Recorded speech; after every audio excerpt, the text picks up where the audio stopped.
జాతకంలో పెద్ద దోషం ఉంది అంటే దాన్ని తప్పించుకోవడం సాధ్యం కాదు.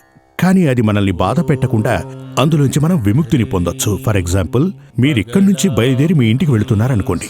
భయంకరంగా వర్షం వస్తోంది.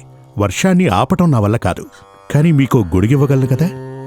గొడుగు పట్టుకుని మీరు వెళుతుంటే తప్పకుండా కాళ్ళు చేతిలో కొంచెం తడుస్తాయి, కానీ మొత్తంగా తడవరు కదూ.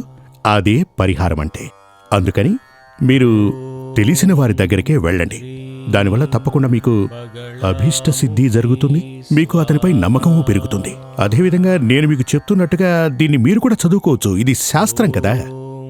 448 అని నేను చెప్పడం కాదు. మీరు చేసినా 448, ఇంకెవరైనా చేసినా 448. జ్యోతిష్యం అనేది ఒక మూఢనమ్మకం కాదు, అది ఒక శాస్త్రం. దాన్ని మీరు చదవండి. మీరు ఏవేవో చేస్తుంటారు కదా, మీ గురించి మీరు తెలుసుకోవాలి, మీ డెస్టినీ ఏంటో కూడా మీరు తెలుసుకోవాలి కదా.